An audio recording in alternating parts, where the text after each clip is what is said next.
Profesor, tiene el audio silenciado. Disculpen, no se lo escucha.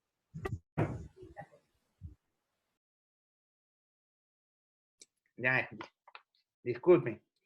No me había percatado que había puesto en silencio. Ahorita sí me deben escuchar todos. Sí, sí. Entonces voy a repetir lo que estaba indicando. Les mencionaba que la clase pasada nosotros habíamos visto, entre otras cosas, lo principal fue el concepto y problemas claves que presentan en la economía.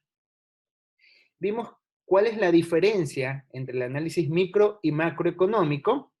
Hablamos que el análisis micro analiza las variables de forma individual, mientras que las variables macroeconómicas analiza todo el compendio agregado. Vimos también algunos conceptos y el alcance del estudio que abarca la contabilidad nacional, que se ve reflejado en el PIB. Conversamos también acerca del PIB nominal y de lo que era el PIB real. Mencionábamos que el PIB real era calculado a partir de un año base, mientras que el PIB nominal se calculaba en función de lo que se generaba año tras año. Para efectos de medir tasas de crecimiento, lo hacíamos por medio siempre del PIB real. Ya conversábamos que hacerlo por medio del PIB nominal daba una información que no se medía en un ciclo, sino únicamente en un periodo estático, que se aleja un poco de las realidades de las economías de los distintos países. El día de hoy ya vamos a empezar a ver la unidad 2. ¿Se alcanza a ver? Unidad 1.2.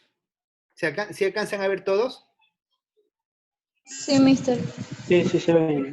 Perfecto, entonces, Sí, profe. hoy día vamos a ver lo que es la unidad 1.2. Recuerden que cuando se acabe la unidad 1, la unidad cuenta de 4 secciones. Se acaba la unidad y ya viene la primera evaluación, que vendría a ser lo que es la lección, ¿no? Entonces, ya vamos por la unidad 1.2, esta es la segunda semana. El objetivo para esta semana, o los tópicos que vamos a ver, es el objetivo y el análisis histórico de las cuentas nacionales. Vamos a adentrarnos un poquito al detalle de qué son las cuentas nacionales, de dónde se fundamentan, cómo nace este concepto de las cuentas nacionales, por qué se lo utiliza, por qué los países manejan las mismas cuentas nacionales, de dónde surge todo este criterio. De ahí vamos a revisar también los problemas que surgen en las cuentas nacionales. Vamos a ver también cómo se lo calculan, de qué manera. Ya vimos que Producto nacional no es nada más que el Producto Interno Bruto. Y el Producto Interno Bruto, ¿cómo lo calculábamos? ¿Quién me podría decir? ¿Cómo calculábamos el Producto Interno Bruto? Nadie. Era producto, Sumando, el PIB del año 0 menos PIB del año 1 sobre PIB del año 1 por 100. Sumábamos toda la producción. Precio por cantidad. Precio por Era el por precio por cantidad. cantidad, todo sumado. bienes y productos, ¿no? Sumábamos Sí. toda la producción nacional que se genera en una economía. Ahora vamos a ver que eso no es tan fácil como uno piensa. Voy y tomo los valores y calculo, sumo, multiplico y ya tengo el Producto Nacional Bruto. Vamos a ver que una cosa es hacerlo a nivel microeconómico, hacer el cálculo de cuánto produce la empresa, se lo lleva en una contabilidad simple, o si tiene muchos movimientos en una contabilidad por medio de un software, y listo. Vamos a ver que para las cuentas nacionales no es tan fácil. Hay muchos factores que se analizan, porque intervienen muchos elementos que juegan al momento de querer estandarizar un procedimiento para poder identificar cuánto es lo que realmente produce un país. Aún así, todo esto son estudios que se han hecho y prácticamente se ha estandarizado el proceso. Todo eso vamos a ver el día de hoy. Y después también vamos a ver, en medida del tiempo, unos ejercicios de aplicación sobre las cuentas nacionales. Así que tengan a la mano, si no están adiestrados a trabajar con la computadora o con el celular, tengan a la mano una calculadora porque vamos a hacer no hoy día, lo más seguro es que es para la próxima sesión, vamos a hacer unos pequeños cálculos y esos cálculos van a tener que adiestrarse porque más que seguro que para las evaluaciones van a encontrar algunos cálculos de esa naturaleza. Por lo tanto, el objetivo de esta unidad es simple, es identificar el tipo de transacciones que sirven para construir los modelos de las cuentas nacionales. Es decir, vamos a aprender a calcular, a identificar las cuentas nacionales. En otras palabras, vamos a aprender a calcular el Producto Interno Bruto de distintas maneras, no solamente de la manera que les mencioné en la clase pasada, que sumábamos el precio por las cantidades de todos los productos que produce una nación. Imagínese usted irse de cantón en cantón, de parroquia en parroquia, ponerse a sumar cuánto ha producido todas las empresas. Operativamente eso es ineficiente. Entonces existen métodos que los vamos a aprender en esta sesión.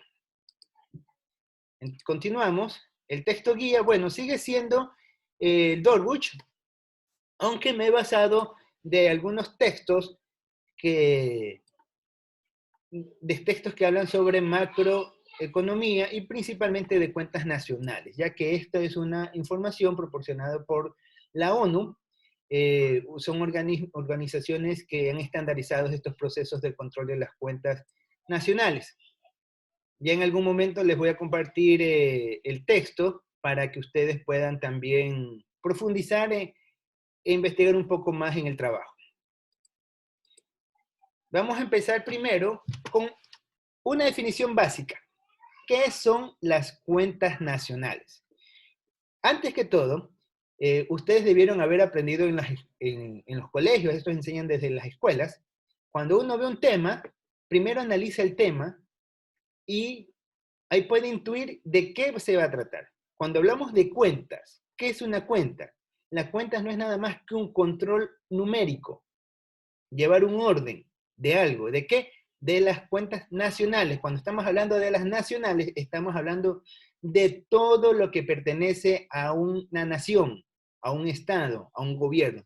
Entonces, cuando decimos las cuentas nacionales, estamos hablando de llevar un orden numérico de todos los bienes de una nación. Solamente con el tema. No he profundizado en la definición, pero esto es una idea para que ustedes vean cómo uno puede llegar a intuir un tema solamente con entender el significado y el contenido de cada palabra en una frase. ¿Cuál es el objetivo de las cuentas nacionales? A ver, para bueno, que me ayude un estudiante. A ver, Melanie Silva, ayúdeme con la lectura.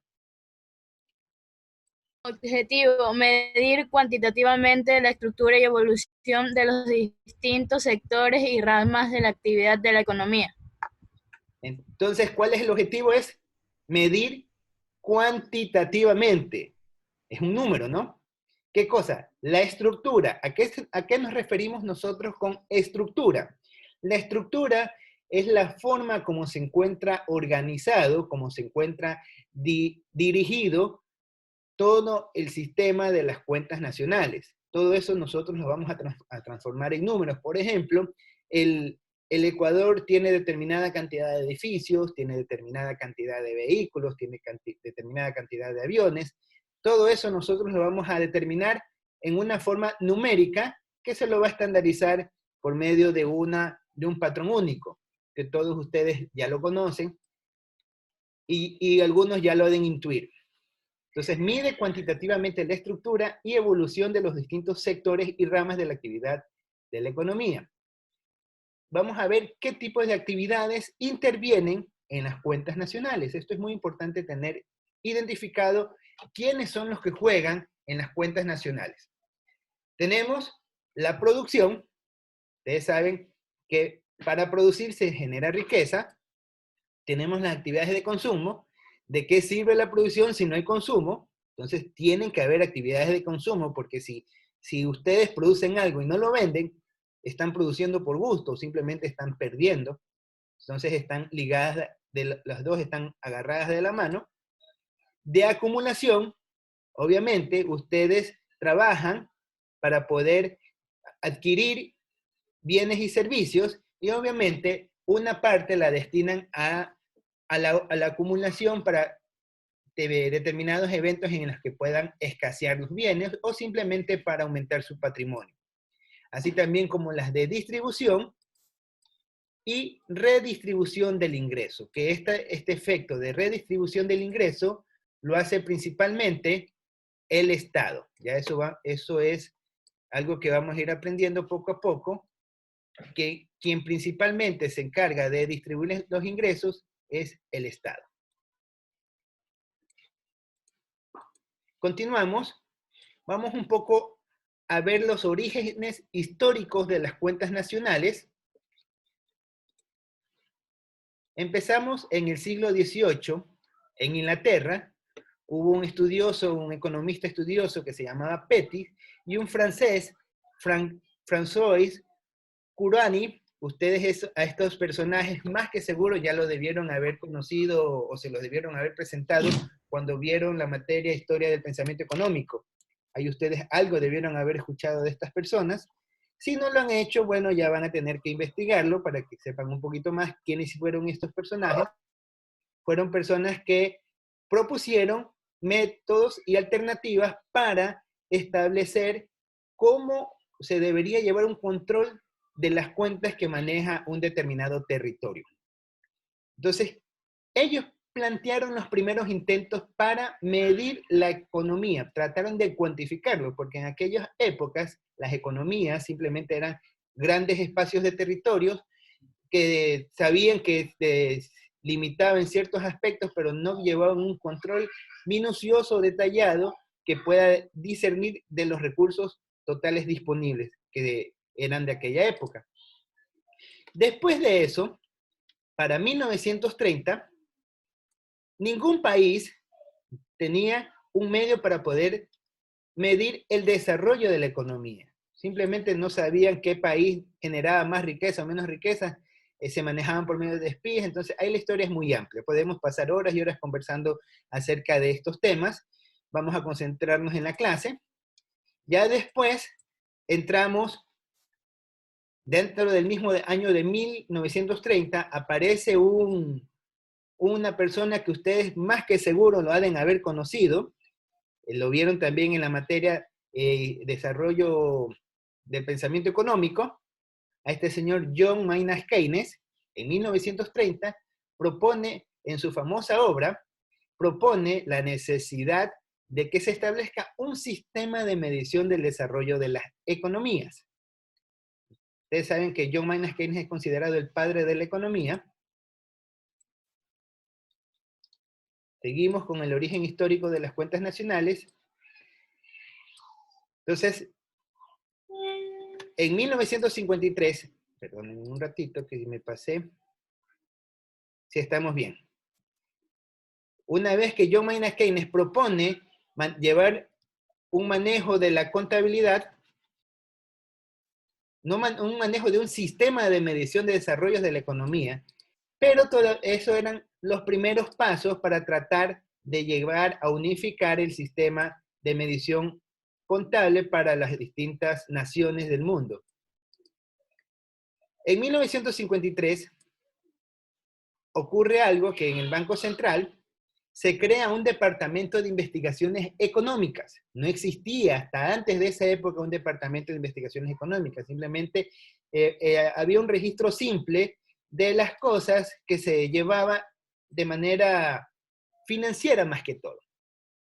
Entonces, a este departamento de investigaciones le otorgan al Banco Central el encargo de calcular todas las variables macroeconómicas que se generaban en el país. O sea, ya hay unos intentos en el Ecuador de querer ordenar o querer cuantificar o tener establecido cuál es la riqueza general que tenía la nación en aquella época. En esa misma época, en 1953, las Naciones Unidas deciden elaborar un plan de cuentas nacionales. Es decir, ellos elaboran un plan de cuentas. Algunos de ustedes han de haber estudiado contabilidad y saben que en la contabilidad existe algo que se llama el plan de cuentas, y el plan de cuentas determina el orden de los rubros y se van acumulando y se van registrando y se va llevando el detalle. Al final se genera un balance en el cual uno puede medir cuál es la situación financiera de la empresa. Entonces, en 1953, como las Naciones Unidas establecen un plan, es porque el Ecuador reacciona y dice, vamos a crear un centro de investigaciones económicas, y lo hace por medio del Banco Central. No lo hace simplemente porque es la buena voluntad, sino es porque se ve presionado internacionalmente. Seguimos.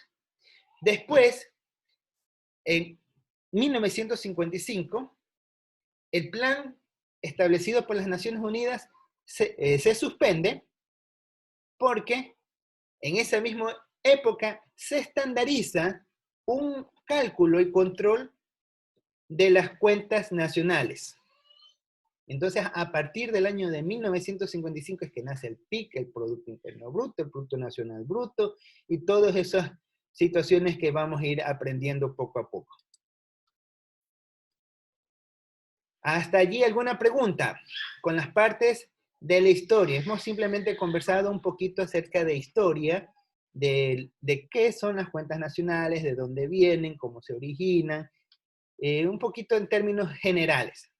Ya les he de compartir una bibliografía para que ustedes se explayen leyendo y puedan mantener un diálogo sostenido con cualquier persona sobre estos temas.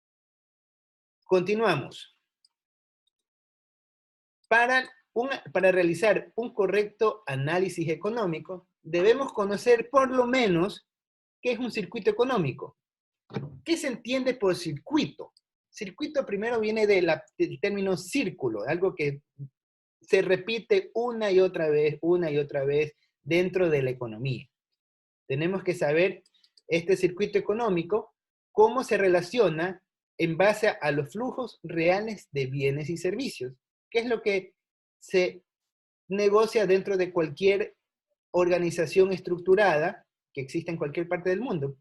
Y así también como los flujos financieros, ahí hay un error de tipeo, ya tengo que tocar arreglar eso, los flujos financieros o monetarios.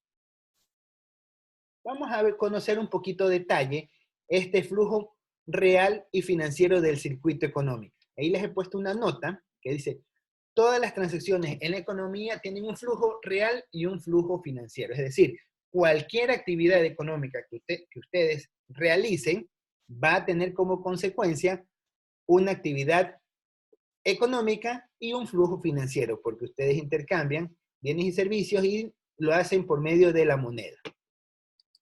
Entonces, si logran ver este pequeño dibujito, que ven aquí, esto se llama un circuito económico. Este es un circuito económico simple. Aquí todavía no analizamos la intervención del Estado como tal, ni estamos analizando lo que son el resto del mundo. Aquí simplemente estamos analizando en su contexto lo que es las economías domésticas. ¿Quiénes eran las economías domésticas? Todos los hogares, la sumatoria de todos los hogares. Recuerden que cuando hablamos en términos macroeconómicos, siempre hablamos en términos agregados. Y un término agregado se refiere al conjunto de todo, del todo el universo del cual se habla. Entonces tenemos las economías domésticas, son todos los hogares que existen en una nación, y asimismo las empresas son todos los sectores productivos que existen en una nación. Aquí miren que se ha identificado con esta línea que está bien marcada, que es la línea interior, esa identifica a los flujos reales, mientras que la línea que está así como intercortada, identifica a los flujos monetarios. ¿Alguna pregunta? Ahí por ahí alguien creo que está preguntando. ¿No? Bueno, continuamos. Entonces, el flujo monetario es la que está con esa línea entrecortada. Vemos que las empresas, ¿qué ofrecen? El sentido de la flecha, ofrecen bienes y servicios. Dentro de bienes, todo lo que se pueda palpar, alimentos, especies, vestidos, qué sé yo. Y servicios, todo tipo de servicios, como es educación, transporte, turismo, entre otros. Y así también, las economías domésticas ofrecen a las empresas, ¿qué cosa? La tierra. Acuérdense que la empresa no es una persona natural, sino que es una persona jurídica, y las personas jurídicas siempre están representadas por una persona natural. Entonces, las economías domésticas son los que poseen la tierra, el trabajo y el capital, que son los servicios productivos. Ellos ofrecen estos servicios productivos a las empresas. Y las empresas toman esos servicios productivos y las transforman en bienes o servicios que consumen las economías domésticas. Y eso es un circuito económico que se da una y otra vez entre economías domésticas y empresas. Asimismo, se da con el flujo monetario, porque ustedes saben que para las economías domésticas, ¿qué es lo que van a demandar de las empresas? Salarios. Te ofrezco mi trabajo, recibo a cambio de ello una paga. O te ofrezco mi dinero, a cambio de usar mi dinero, tienes que devolverme intereses. Entonces, asimismo, las empresas demandan insumos de las economías domésticas. Entonces, y ese es el insumo financiero que se da. Y esto es lo que se conoce como el flujo real y financiero del circuito económico. Vamos a continuar viendo, esta vez, el análisis de los problemas de las cuentas nacionales. Siguen incorporándose. En el análisis de los problemas de las cuentas nacionales tenemos el flujo real, ¿no? Que ya vimos. Aquí los hogares son los propietarios de los sectores productivos, como ya habíamos comentado hace un momento. Son los que tienen todo lo que es capital, trabajo. Así también los hogares ofertan el terreno, el capital y la mano de obra.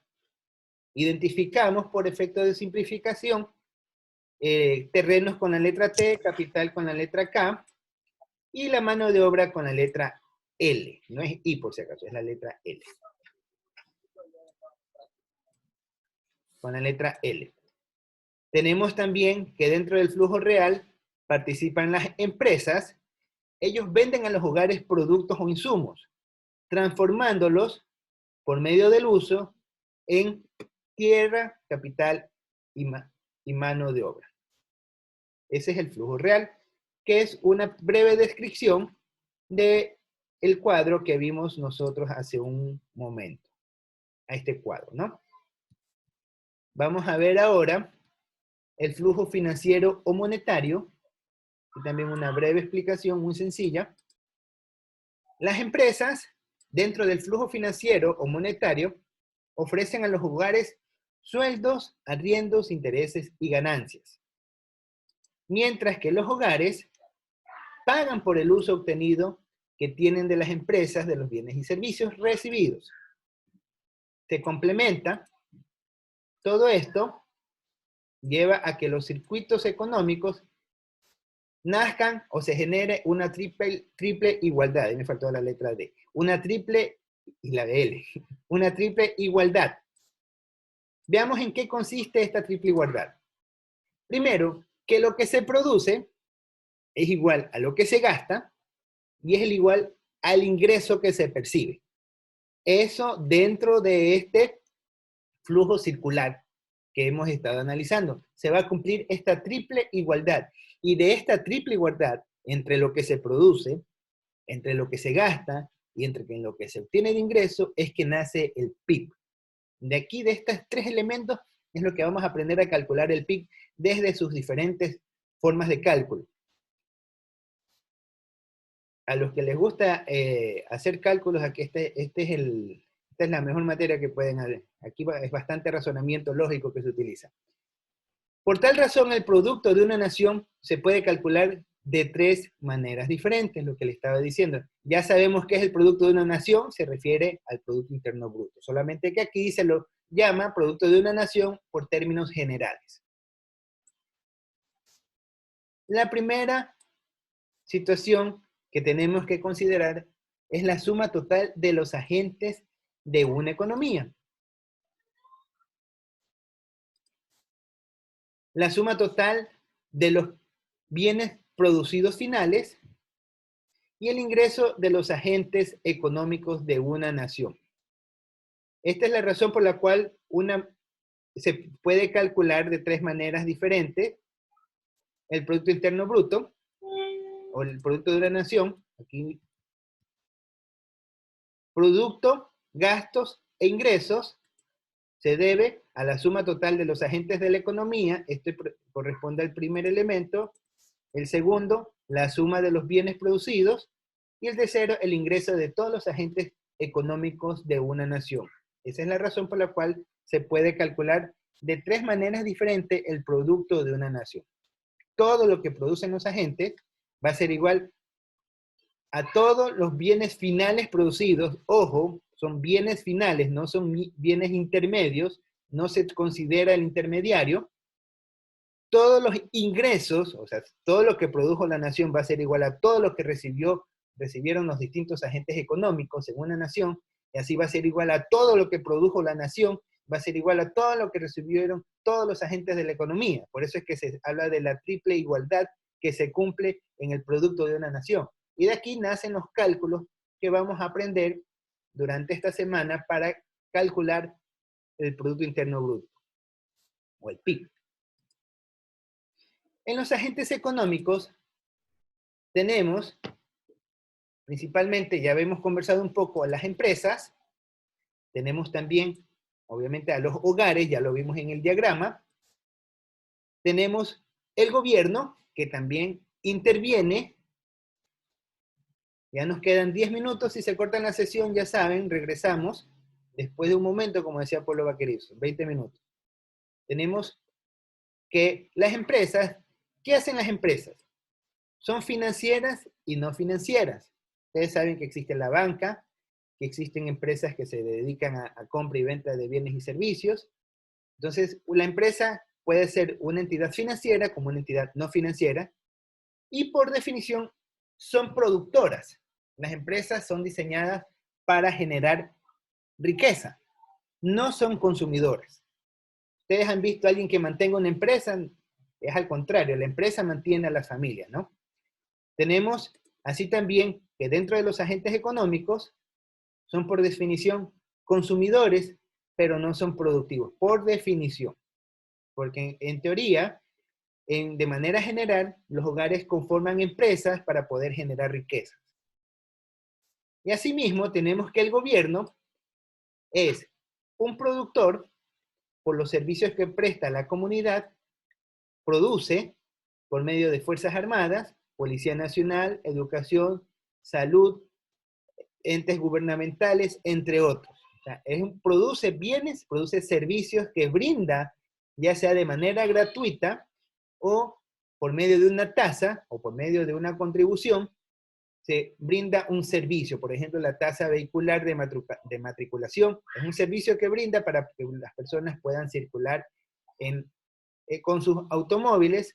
Ustedes necesitan una carretera, el gobierno construye la carretera, entonces brinda el producto que es la carretera, y ahí utiliza las agentes gubernamentales para generar riqueza. Por eso se dice que el gobierno también es un productor. Pero así como también es un productor, vamos a ver que el gobierno es un consumidor también. ¿Por qué es un consumidor? Por los servicios entregados a la sociedad de forma gratuita. Cuando ustedes ven los subsidios. En este momento el gobierno ha dispuesto a dar un subsidio monetario de $60 a cierto segmento del país para aliviar los efectos que están padeciendo la comunidad por esta epidemia, que ya es una pandemia. Entonces, el gobierno es un consumidor por los servicios entregados a la sociedad de forma gratuita, conocido como el consumo del gobierno o consumo colectivo. Entonces, el gobierno es el ente que puede ser consumidor como productor. Los hogares son productores, no consumidores, disculpen, y las empresas son productoras. Y así también dentro de los agentes económicos tenemos al resto del mundo. En el resto del mundo es simplemente una cuenta que llevan todas las naciones dentro de su contabilidad. Hay una cuenta en la cual registran todas las transacciones de la empresa nacional. Básicamente lo que se conoce como la balanza de pagos, la balanza comercial, disculpe. Aquí se registra lo que es la balanza comercial, donde están las exportaciones y las importaciones. Es una cuenta única que es la que se lleva con el resto del mundo. Y así llegamos a la parte que es el problema para calcular el producto de una nación. Vamos a ver que para calcular el producto de una nación se deben considerar algunas cosas. Primero, aquí estamos hablando de registro. Como hablamos de registro, hablamos de una contabilidad nacional. Estamos hablando de una contabilidad gubernacional. El problema que se presenta al ver un registro contable es que pueden existir dobles o múltiples contabilizaciones de bienes y servicios utilizados en el proceso productivo. De repente hay un bien que se maneja en Guayaquil, pero también lo utilizan en Milagro, y en Guayaquil lo registran como propio y en Milagro lo registran como propio, y se registra dos veces ese bien, y resulta que está inflando el valor de las cuentas reales para lo que produce el país. Entonces, ese es uno de los problemas que se presenta cuando se va a calcular el producto de una nación. Estos son uno de los problemas que se toma en consideración para el cálculo y el ajuste de los valores necesarios para calcular y obtener lo que es el producto de una nación. También incluye lo que es el registro de las actividades no productivas o que no agreguen valor. Por ejemplo, si ustedes se dedican a compra y venta de vehículos, usted compra un vehículo usado y lo vende. Ustedes dicen, yo estoy produciendo para el país. El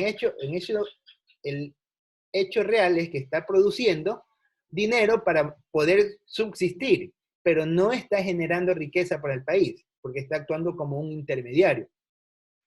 Eso de ahí no se contabiliza en los registros de las cuentas nacionales. En los registros de las cuentas nacionales se registran lo que se produce, lo que genera valor. Ya nos quedan menos de 5 minutos. Si se llega a cortar, recuerden que volvemos después del receso.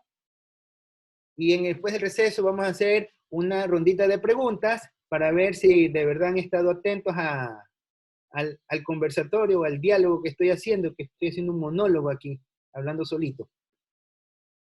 De ahí seguimos viendo lo que es en los problemas para calcular el producto de una nación, pasar de la medición nominal del producto de una nación a la producción real. Estos son los problemas que se encuentra una nación cuando quiere calcular el producto. De ahí, estas preguntas de evaluación, vamos a ver quién se quiere ganar una ocasión en estos 3 minutos disponibles. ¿Quién me puede contestar esta pregunta levantando la mano que ven en la pantalla? Levantando la mano. ¿Se puede el producto de una nación, calcular, y me faltó la palabra calcular, se puede calcular el producto de una nación sumando los términos físicos en la economía? ¿Qué creen ustedes? ¿Se podrá o no se podrá hacer? ¿Algún voluntario? Queda 2 minutos y medio. A ver, Oscar Intriago. Sí, a ver, primero cuando se refiere a productos físicos en la economía se refiere a todas las propiedades que contiene Todo lo que tiene el Estado. nación, todo lo que le pertenece a la nación. Exacto, entonces al momento por decirle, como hablamos del producto de una nación, obviamente hablamos también de todo lo físico que le genera ingresos al Estado. ¿Ya? Entonces, por ende, sí se podría. Sí se puede. Se puede el producto de una nación calcular sumando en términos físicos. Mira lo que dice aquí, en términos físicos de la economía. Tú dices que sí. Vamos a hacer tu respuesta. Vamos a darle, tenemos 1 minuto y medio a Oscar. A ver, Oscar. ¿Sí? Usted es el que contestó ahorita, ¿no? Claro. Entonces, démosle la palabra a Kevin. También ha alzado la mano. Ya, yo creería que no, porque si hablamos de términos físicos, sería de cada uno de los productos y serían demasiados. Sería mejor sumarlos en algo que tengan en común, como el precio. Perfecto. La respuesta que acabas de dar es la correcta. Igual a los dos les voy a dar la participación, ya se las registro al regreso, me hacen acuerdo los dos. La respuesta es que no se puede hacer. Imagínense en querer un parque nacional, quererlo evaluar de manera individual, ir a contar cuántos árboles hay, cuántas ranitas hay, poner y llevar un inventario, ponerse a contar físicamente cuántos carros tiene el Ecuador, cuántos carros valen, cuántos no valen, cuántas carreteras, ponérselas a contar en términos físicos. Es una tarea casi que imposible. Entonces, la respuesta es no, porque no es eficiente. Vamos a ver otra pregunta. Ya esa pregunta la dejamos para... Bueno, la voy a poner. Dice, ¿cómo se puede medir el producto de una nación? Lo dejo como... A ver, Kevin. ¿Cómo se puede medir el producto de una nación? No, mejor démosle el paso en estos 20 segundos a Cecilia, ya que Kevin ya participó. A ver, Cecilia. No sería el PIB menos los gastos que se producen, eso sería como que el producto real de una nación. Ya,